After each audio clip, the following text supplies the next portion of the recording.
Hello everyone, I am your chemistry teacher from Surat senior secondary school Mahendragarh. बेटा इस lecture के अंदर हम डिस्कस करने वाले हैं होमोलोगस सीरीज, जो हमारी क्लास 10 का चैप्टर है। ओके, चैप्टर नंबर 4 है और उसमें हमारा जो टॉपिक रहेगा that is the homologous series. तो हम होमोलोगस सीरीज के बारे में जानना चाहते हैं। यहाँ पर जानेंगे कि होमोलोगस सीरीज एक्चुअल में होती क्या है। तो आप ध्यान से सुनेंगे। मैं पहले आपको वर्बली बताती हूँ कि जो होमोलोगस सीरीज होती है वो क्या होती है। एक्चुअल में होमो का मीनिंग क्या रहता है बेटा, सेम रहता है। तो जैसे अगर मैं लिखूं यहाँ पे होमोलोगस सीरीज,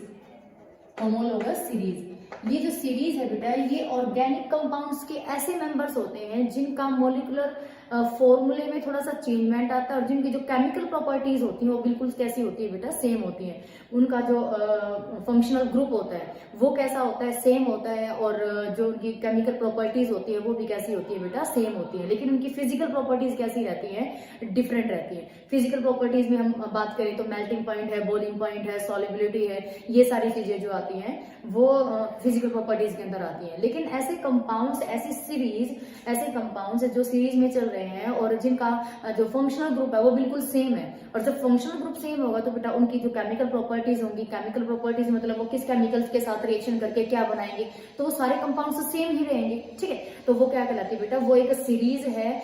सीरीज में आप मतलब कि सक्सेसिव क्या रख सकते हैं, मेंबर्स रख सकते हैं। जैसे हमने, अगर मैं एल्केन की आपको होमोलोगस सीरीज बताऊं, ठीक है, एल्केन्स के लिए, तो सबसे पहला जो एल्केन होगा वो मीथेन होगा। फिर उसके अंदर क्या ऐड होता चला जाएगा, CH2 मॉलिक्यूल। तो वहां से क्या बन जाता है बेटा, इथेन है, फिर प्रोपेन है, फिर ब्यूटेन है, पेंटेन। ये सारे क्या होते हैं, होमोलोगस सीरीज का एग्जांपल मैंने बताया जिसमें एल्केन्स को लेकर चले हम। तो होमोलोगस सीरीज जो है, तो मैं इसकी डेफिनेशन लिखवा देती हूँ, आप लिख लीजिए। डेफिनेशन जो होती है होमोलोगस सीरीज की, it is the family of organic compounds which have the same functional group,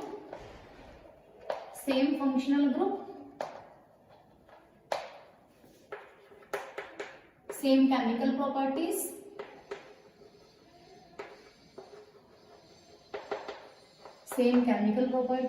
chemical properties same रहेंगी, and the two successive members differs by CH2 molecule।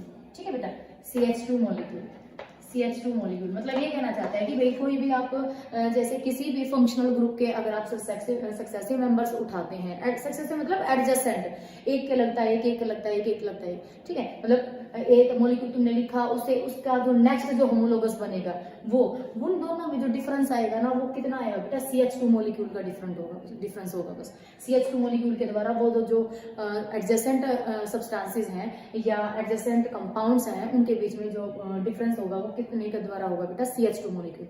और जब CH2 मॉलिक्यूल का डिफरेंस होएगा तो मॉलिक्यूलर मास कितने से बढ़ जाएगा बेटा, 14 से बढ़ जाएगा, क्योंकि कार्बन का कितना होगा, 12 होता है, और 2 किसका हो गया, हाइड्रोजन का। तो ठीक है, तो 14U से उनका जो मॉलिक्यूलर मास है वो बढ़ जाता है। तो ये इसके बारे में था, होमोलोगस सीरीज के बारे में था। तो होमोलोगस सीरीज क्या होती है बेटा, ये सीरीज है या फिर आप ये फैमिली मान सकते हो किसके बारे में, ऑर्गेनिक कंपाउंड्स के बारे में, जिनका जो फंक्शनल ग्रुप है वो सेम रहता है। और जब फंक्शनल ग्रुप सेम रहेगा तो बेटा उनका जो केमिकल प्रॉपर्टीज है वो भी कैसी रहती है, सेम रहती है। ठीक है, वो सेम केमिकल्स के साथ सेम तरीके से ये वो कंबाइन करते चले जाते हैं और सेम प्रोडक्ट का फॉर्मेशन करते हैं। तो आप ये चीज ध्यान रखेंगे। अब आती है इसके कैरेक्टरिस्टिक्स। ठीक है, कैरेक्टर्स क्या होते हैं इसके, कैरेक्टर्स ऑफ होमोलोगस सीरीज, ये लिखेंगे आप, कैरेक्टर्स ऑफ होमोलोगस सीरीज। इसके क्या क्या कैरेक्टर्स हैं, क्या क्या विशेषताएं हैं इसकी। तो आपको ये ध्यान देना है कि जो होमोलोगस सीरीज है उसमें तो सेम वही बातें जो मैंने बताई है वही लिखनी है आपने। फर्स्ट पॉइंट क्या लिखेंगे आप, दे हैव सेम फंक्शनल ग्रुप, ठीक है। जैसे इसमें मैं अगर बनाऊं, इनका जो फंक्शनल ग्रुप है वो सेम होता है। जैसे मैं सीरीज ले लूं आपके पास अल्कोहल की, ठीक है, अल्कोहल की, तो अल्कोहल का जो फंक्शनल ग्रुप होता है वो कौन सा होता है बेटा, OH होता है। इसको हम हाइड्रोक्सी बोलते हैं ना, हाइड्रोक्सी ग्रुप होता है, ठीक है, OH ग्रुप होता है, अल्कोहल होता है। और इसके लिए जो हम सफिक्स यूज करते हैं, जो सेकेंडरी सफिक्स यूज किया जाता है, दैट इज द ओल यूज करते हैं। तो इनका जो फंक्शनल ग्रुप होता है वो कैसा होता है, सेम होता है। सेकंड पॉइंट में और क्या लिख सकते हो आप, सेकंड में क्या लिख सकते हो, दे हैव सेम केमिकल प्रॉपर्टीज। उनकी जो केमिकल प्रॉपर्टीज होती हैं बेटा वो कैसी होती हैं, सेम होती है, they have same chemical properties. ठीक है, थर्ड पॉइंट में लिख लो, they have different physical properties, they have different, इनकी जो फिजिकल प्रॉपर्टीज होती हैं वो कैसी होती है बेटा, डिफरेंट होती हैं, दे have different physical properties, different physical properties.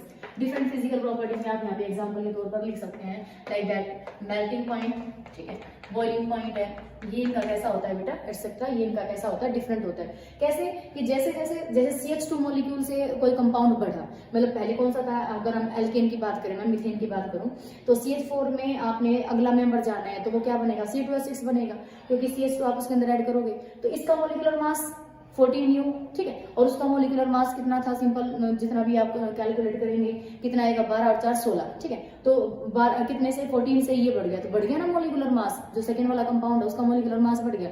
और जब मॉलिक्यूलर मास बढ़ जाता है तो मेल्टिंग और बॉइलिंग पॉइंट भी कैसे हो जाते हैं बेटा, बढ़ जाते हैं, क्योंकि जो मेल्टिंग और बॉइलिंग पॉइंट है वो किसके ऊपर डिपेंड करता है, मॉलिक्यूलर मास के ऊपर डिपेंड करता है। ओके, तो हमने क्या क्या पढ़ा यहाँ पे कि इनका जो फंक्शनल ग्रुप होता है वो सेम होता है, सेम इनकी केमिकल प्रॉपर्टीज होती हैं, और इनकी जो फिजिकल प्रॉपर्टीज होती हैं वो कैसी होती है बेटा, डिफरेंट होती हैं। और इसमें आप क्या लिखना चाहते हैं कि भाई जो होमोलोगस सीरीज है आप कंपाउंड्स बना के देख सकते हैं, दिखा सकते हैं। नेक्स्ट देखो, इसमें आप बनाइए होमोलोगस सीरीज, बनाइए आप होमोलोगस सीरीज ऑफ एल्केन, ठीक है, एल्केन की बनाते हैं। एल्केन के लिए सबसे पहला जो एल्केन है वो आप कौन सा जानते हो बेटा, CH4 होता है, ठीक है, इसका नाम क्या होता है, मीथेन होता है ये। अगर मैं इसका होमोलोगस बनाऊं आगे, नेक्स्ट मतलब इसका सक्सेसिव मेंबर बनाऊं, इसका जस्ट अगला ही, तो इसमें क्या ऐड करना पड़ेगा, मुझे CH2 ऐड करना पड़ेगा। तो CH4 के अंदर जैसे मैं CH2 ऐड करती हूँ then you will get C2H6, ठीक है, तो ये क्या बन गया बेटा, इथेन बन गया। तो इस तरीके से जो है इनमें इंप्रूवमेंट होती चली जाती है, मतलब CH2 मॉलिक्यूल जैसे जैसे आप आगे बढ़ाते चले जाएंगे वैसे वैसे जो होमोलोगस मेंबर है वो बढ़ता चला जाएगा। तो आप किसी भी कंपाउंड की क्या लिख सकते हो, होमोलोगस सीरीज लिख सकते हो। तो जैसे हम एक बढ़िया सा एग्जाम्पल लेकर करते हैं, इसका लेंगे हम एग्जाम्पल एल्कोहल, ठीक है, एल्कोहल में एल्कोहल का जो फंक्शनल ग्रुप होता है वो कौन सा होता है बेटा, OH होता है। तो OH फंक्शनल ग्रुप से हम इसके होमोलोगस नंबर्स बनाएंगे कम से कम 5, ठीक है। तो होमोलोगस सीरीज ऑफ एल्कोहल्स ये लिख लीजिए, ठीक है, एल्कोहल्स के लिए। तो एल्कोहल में सबसे पहले आपको पता होना चाहिए कि इनका जो फंक्शनल ग्रुप होता है, इनका जो फंक्शनल ग्रुप होगा, इनका जो फंक्शनल ग्रुप होता है एल्कोहल का, वो कौन सा था बेटा, OH होता है, ठीक है। सफिक्स क्या यूज करते हो आप इसके लिए, अभी लिखा था मैंने, इसके लिए जो सफिक्स यूज किया जाता है वो सफिक्स कौन सा होता है, ओल होता है। तो सबसे पहला अगर मैं एल्कोहल बनाऊं तो कौन सा बनता है, CH3OH, ठीक है, इसका नाम क्या होगा, मीथेनॉल, ठीक है, मीथेनॉल होता है। अब अगला ही बनाना है, अगला मेंबर बनाना है इसका, तो इसमें एक कार्बन है उसमें 2 कार्बन करने पड़ेंगे, मतलब कि CH2 मॉलिक्यूल आपने ऐड करना पड़ेगा। जब इसके अंदर CH2 मॉलिक्यूल ऐड होगा तो क्या बन जाएगा, C2H5OH, ठीक है, ये क्या बनेगा बेटा, इथेनॉल होगा, ये इथेनॉल हो गया, ठीक है। अब आपको ऐड करके भी दिखा सकते हो और नहीं भी करके दिखा सकते हो। अगला जब मॉलिक्यूल बनाएंगे हम तो वो कितना हो जाएगा, C3 और H7, क्योंकि CH2 मॉलिक्यूल ऐड करना है तो कितना हो जाएगा, CH2 इसमें ऐड करेंगे। तो अगर CH2 इसमें ऐड करोगे तो देखो कार्बन कितने, 2 पहले ही थे, एक कार्बन ये हो गया, तो कार्बन 3 हो गए, हाइड्रोजन 5 थे, अब कितने हो गए, 2 और ऐड हो गए तो कितना हो गया, 7 हो गया। ओके, तो इसके लिए OH, तो ये 3 कार्बन है, 3 कार्बन से आप जानते हैं क्या बनता है बेटा, प्रोपेनॉल बनता है। क्या बनता है, प्रोपेनॉल बनता है। इसको आप कैसे लिख सकते हैं, इसको आप कंप्लीट फॉर्म में भी लिख सकते हैं, C3H7OH को कैसे लिख सकते हैं, ये देखो CH3 CH2 OH, इसके अंदर भी काउंट करो उतने ही कार्बन है, 1 2 3 कार्बन है, और हाइड्रोजन कितने हैं, 3 और 2 5 और 2 7 जो इसके साथ लगे हुए हैं, और जो फंक्शनल ग्रुप है अपना वो तो अलग चलता ही आ रहा है, ठीक है, यू कैन सी है जो फंक्शनल ग्रुप है वो तो अलग चलता ही आ रहा है। तो ये सारे कंपाउंड्स ऐसे हैं जिनकी केमिकल प्रॉपर्टीज तो कैसी होंगी बेटा, बिल्कुल सेम है, लेकिन इनकी जो फिजिकल प्रॉपर्टीज है लाइक दैट मेल्टिंग पॉइंट, ये कॉन्टिन्यूअसली इंक्रीज होता जाता है, ठीक है, क्योंकि मोलिकुलर मास बढ़ता जाता है। यहाँ पर मोलिकुलर मास आप कैलकुलेट करेंगे अलग आएगा, यहाँ पर मोलिकुलर मास 14U से बढ़ जाएगा, जितना इसका होगा उसमें आप कितना प्लस कर देंगे बेटा, 14U प्लस कर देंगे, तो इतना मास जो है वो बढ़ जाता है। अगेन 14U से बढ़ गया, यहाँ पे 14U से बढ़ जाता है, ठीक है। तो ये 3 वाली सीरीज थी। नेक्स्ट कौन सी लिख सकते हो आप, 4 वाली सीरीज लिख सकते हो। 4 से क्या बन जाएगा हमारे पास, ब्यूटेनॉल, ये क्या बन गया बेटा, ब्यूटेनॉल बन गया ये, ठीक है। तो हमने 5 पूछे थे, तो आप बात जो है आसानी से लिख सकते हैं। तो एग्जाम में ये बहुत इजी रहता है यार, प्रॉपर तरीके से याद करना। इंपॉर्टेंट क्वेश्चन भी है, ये जरूर आता है हर बार, ठीक है। तो आपको लिखना है कि होमोलोगस सीरीज क्या होती है, और किसी भी मेंबर के वो पूछ सकता है कि भी होमोलोगस सीरीज जो है आप इस कंपाउंड की बना के दिखाइए, इस फंक्शनल ग्रुप की बना के दिखाइए। तो आपको बहुत ही प्रॉपर तरीके से इसको ध्यान देना है, पढ़ना है प्रॉपर तरीके से इसकी डेफिनेशन, और कोई भी एग्जाम्पल जो है आपने एक फंक्शनल ग्रुप का याद कर लेना है, ठीक है। बाकी सभी के याद करो, क्या पता वो किसकी पूछ ले, एग्जामिनर जो है किसकी होमोलोगस सीरीज पूछ ले, वो तो आपको सभी आने ही चाहिए, ठीक है बेटा। तो इतना आप याद करेंगे और इसको लिख के देखेंगे, अगर याद नहीं होता तो इसको आप लिख के देखें प्रॉपर तरीके से, तब आपको याद हो जाएगा। बाकी नेक्स्ट लेक्चर में पढ़ेंगे। ओके बेटा, बाय।